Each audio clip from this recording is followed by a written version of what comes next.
ejih kepareng punika sakderepun sumungkem panglala sing punang canela punang duwung saking angganya temantien kakung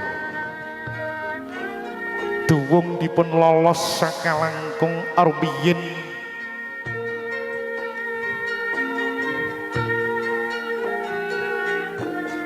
monggo bismillahirrahmanirrahim tumuli dipun bacotaken sumungkeming temantian putri dumateng temantian kakung kanthi hang lolos punang canela slopipun kakungipun langkung arbiyin.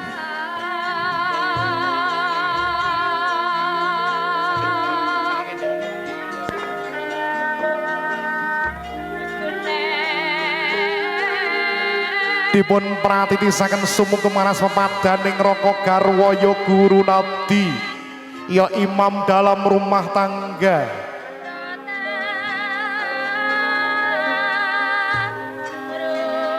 kersanipun boten salah ing panapsir boten ateges menungso nyembah menungso boten ananging menika njumbuhaken dawuh bismillahirrahmanirrahim ar-rijalu qawwamuna 'ala nisa jejering priya minangka pimpinan jejering wanita jejering priya minangka pangayom jejering wanita wanita kudu tansah wani ing tata tansah mundi dawuh dumateng kang garwa selagi boten singklar saking madyaning bebener paripurna tumuli bangkit sigra jumangkah tumungkuling bantala arasa sameta sumungkem ngarsa padaning Rama Ibu nelakaken tandha bekti ngluhuraken asma angangkat derajat pepunden pini sepuh sesepuhipun ing mangke konjem hamari keluan Jawa Tasta mangkono pangudias marang Dira Kang Puskawiya sing latiduh Kanjeng Rama Kanjeng Ibu cimat pepunden kawula ingkang datlo pundi-pundi datlo tresnani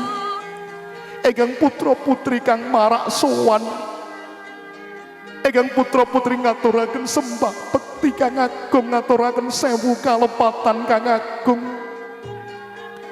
ingkang putra putri emut nalika purwada sina nalika linairaken ing jagat raya Kanjeng Rama kang wis bangkit hangukir jiwa raga dene Kanjeng Ibu kang minangka papan yoga brata nawa candra dasa hari suwene Rama miwah Ibu kang wis kula wentah wiwit milai timur ngantos akiring dewasa ing mriku kang putra putri dereng saged paring piwales dereng saged sembulih ananging kang putra putri kepareng badhe owal saking panggonanipun Rama lan Ibu ingkang putra putri nyuwun pangestu Kanjeng Rama ingkang putra putri nyuwun pangestu Kanjeng Ibu kanthi ngepuk pamedangan ing atmaja temanten kakung temanten putri sinuntak sekabeng donga pangestu sakala kawijil pangandikan kang aris wasita ati kene-kene anakku sakloron bocah ayu ya bocah bagus pangabektimu wis ndak tampa liwat puja pangastawaning bapa lan biyung uga tampa nono ya nggir duga-duga padha digawa ngati-ati aja nganti keri lan iki minangka sangunira samektanira ngira gebyur pranagung aja nganti medang miyur ya nggir padha tresnana ing lahir tumusing batin murwani ya mungkasi ya nggir muga-muga bebrayanmu sinengkuyung para pepunden para pinisepuh para ngalim para ulama lan para kang siniwaka ing pahargyan muga iso mahanani marang katentremanmu ya nggir padha amat sinamatan lengteni lingan sayek sengko kapti aja mawas kuwi ndek dhuwuring pangkat lan derajat kabeh mono sangka hati kang minangka pawitane jeneng slira tresnani ya nggir ngestokaken dawuh Kanjeng Rama ngestokaken dawuh Kanjeng Ibu mugi pangestu ingkang tansah kasuwun paripurna sumungkem punang canela dipun agem punang duwung dipun papanaken malih Nggih, tumuli lajeng ngadir adat candhakipun niki kacar kucur guna kaya. Ya kacar kucur tampa kaya. Kacar kucur minangka pralampita donga mugi rejeginipun temanten tansah mancur-mancur banyu mili. Datan hono kendate datan hono sangsaya ing marga. Kacar kucur wong adoh dadi sedulur. Kacar kucur dumadi saking kacang kawak ketan kawak dele kawak kang sinartan arta receh. Kacang kawak ketan kawak dele kawak wong liya mugi dadya sanak kang wis dadi sanak sangsaya raket ngenira sumanak. Hewadine arta receh minangka kaskaya guna kaya. Miring sedya mugi gesangipun temanten tansah kasinungan sandang kelawan duga. Kacar kucur tinampi dening temanten putri kanthi suka pratandha sang atmaja temanten putri nedya dados wanodya kang gemi nastiti tur ya ngati-ati kang minangka daringaning keluarga. Paripurna tinampi tumuli tinangsulan Bapak Purnomo Ibu Sri Supatmi mugi kasuwun jumeneng. Ing mangke hasiling kacar kucur dipun titipaken dumateng Rama dalah ibu. Sang Rama mewah sang ibu amung sak dermi titipan. Sak wanci putra putri betahaken ing mangke badhe dipun paringaken malih. Sang Rama mewah sang ibu amung suka paring pepuji. Mugi lestari denira dawuh palakrami alhamdulillah tinampi dening Bapak Purnomo dalah Ibu Sri Supatmi. Alajenging tata adicara adat candhakipun inggih punika Kembel Bujana Andrawina. Ya kang winastan dahar sesarengan. Dahar sesarengan kang dumadi saking boga jenar. Boga kang wus ngarani sekul jenar kuning. Sega kuning segane manten anyar kang lenggah ana ing balai pekajangan Sinudarsana. Tinampi wujuding boga jenar sakderengipun dahar punika maos doa langkung rumiyin bismillahirrahmanirrahim. Allahumma barik lana fi ma razaqtana wa qina adzabannar. Mangga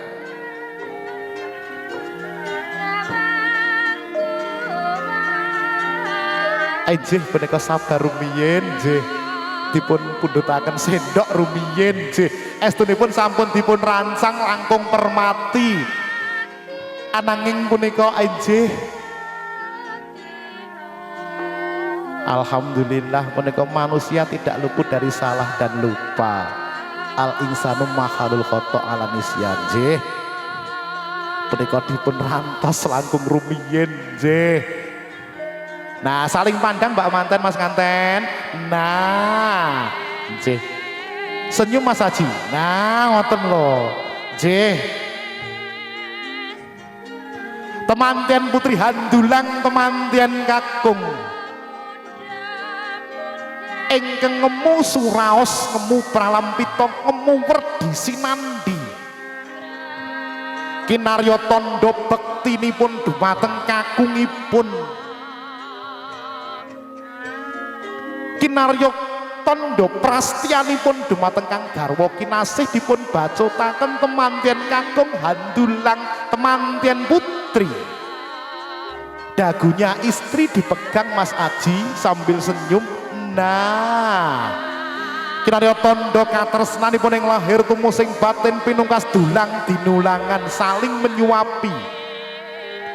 Temanten kakung Handulang temanten putri Handulang temanten kakung manunggaling katresnan kang sejati ya jatining katresnan ana rasa enak lan kepenak padha dirasakne wong sakloron ana rasa ora enak lan ora kepenak uga padha disangga wong sakloron. Paripurna Kembel Bujana Andrawina tumuli temanten pinaringan unjukan tirta wening. Ya tirta Perwitasari, ya tirta Kamandanu, ya tirta Panula ing Memala. tirta wening kang kapundhut saking kendi pratala ingkang taksih wening taksih menep ngemu suraos sedaya tumindak sedaya pakarti harsa katindakaken kanthi weninging penggalih meneping kalbu. Jih, monggo punika Mas Aji, Mbak Reni gandeng punika hawanipun benter ngelak monggo dipun telasaken. Punika barokahipun kathah Mas Aji. Nggih. Kalau wau sampun didongani kalih yang pujangga agung, monggo. Mangke dipun telasaken kudu entek pokoke. Monggo. Nah, minum sendiri harus habis. Nah, alhamdulillah. Mugi handaya nono dumateng kaki soli temanten. Mugi anggenipun gebyur berenagum dados keluarga ingkang sakinah mawaddah warahmah barokah. Amin. Kedua mempelai berdiri dulu monggo. Kedua mempelai berdiri jumeneng. Bapak Purnomo, Ibu Sri Supatmi kasuwun hangapit-apit kang putra sekalian. Mugi kapundhut gambaripun lan mugi anjenengi sabiyantu pandonga awit dayaning tiyang sepah hanamung klungsu-klungsu nderek udu. Saos pamrayogi dumateng beberanipun ingkang putra sekalian. Mugi beberanipun ingkang putra sekalian tansah atut runtut reruntungan. Nilaraken ing bab cecungkrahan nengenaken marang pepoyaning kautaman tumuju beberan agung. Sakwanci-wanci Allah paring amanah, paring dzuriyah ingkang hawujud pratiwa kang bisa bangkit tata jalma. Mugi atos putra ingkang soleh utawi solehah miyos kakung rewe estri sami kemawon. Sagung perlenggah para pundan para tamindulya ajih lepat yun ngapunten kula wadi ceradat kalenggan punika ngancik laksitaning acara pahargyan. Jih mangke paripurna foto Bapak Ibu Demas Manggala kalau dereng foto mugi mangke Demas Manggala foto rumiyin sakderengipun kondur wonten pepengkeran. Jih dudu kaludangan kalaupun pambiyawara pangendaliwara ingkang bijih saking Kahesa Wedding Organizer Han Studio bijih saking wewengkon Candi Mulya Ndalapa Madiun.